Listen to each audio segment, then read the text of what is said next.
Hello दोस्तों, आज की कहानी है गेहूं के दाने। एक समय की बात है जब श्रावस्ती नगर के एक छोटे से गांव में अमरसेन नामक व्यक्ति रहता था। अमरसेन बड़ा होशियार था। उसके 4 पुत्र थे जिनके विवाह हो चुके थे और सब अपना जीवन जैसे तैसे निर्वाह कर रहे थे। परंतु समय के साथ साथ अब अमरसेन वृद्ध होता चला था। पत्नी के स्वर्गवास के बाद उसने सोचा कि अब तक के संग्रहित धन और बची हुई संपत्ति का उत्तराधिकारी किसे बनाया जाए। ये निर्णय लेने के लिए उसने 4 बेटों को उनकी पत्नियों के साथ बुलाया और एक एक करके गेहूं के 5 दाने दिए और कहा कि मैं तीर्थ पर जा रहा हूं और 4 साल बाद लौटूंगा, और जो भी इन दानों की सही हिफाजत करके मुझे लौटाएगा, तिजोरी की चाबियां और मेरी सारी संपत्ति उसे ही मिलेंगी। इतना कहकर अमरसेन वहां से चला गया। पहले बहू बेटे ने सोचा, बुढ़ा सठिया गया है, 4 साल तक कौन याद रखता है। हम तो बड़े हैं तो धन पर पहला हक हमारा ही है। ऐसा सोचकर उन्होंने गेहूं के दाने फेंक दिए।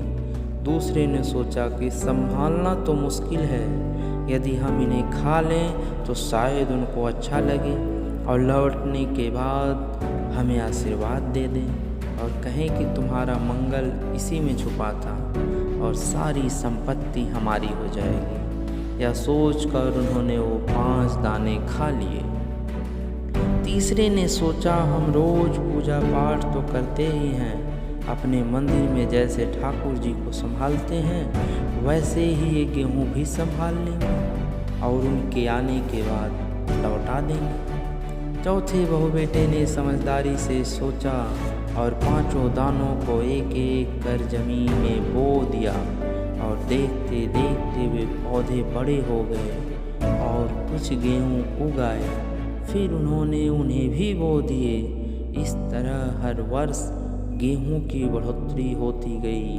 5 दाने 5 बोरी, 25 बोरी और 50 बोरियों में बदल गया। 4 साल बाद जब अमरसेन वापस आया तो सबकी कहानी सुनी, और जब वे चौथे बहू बेटों के पास गया तो बेटा बोला, पिताजी आपने जो 5 दाने दिए थे अब वे गेहूं की 50 बोरियों में बदल चुके हैं। हमने उन्हें संभाल कर गोदाम में रख दिए हैं, उन पर आप ही का हक है।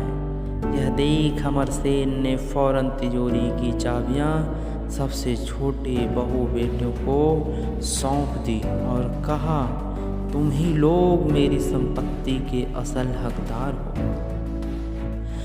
जिम्मेदारी को अच्छी तरह से निभाना चाहिए और मौजूद संसाधनों, चाहे वो कितने कम ही क्यों न हो, का सही उपयोग करना चाहिए।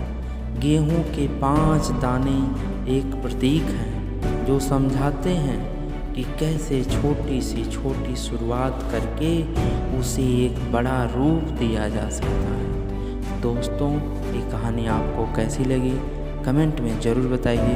Thank you so much.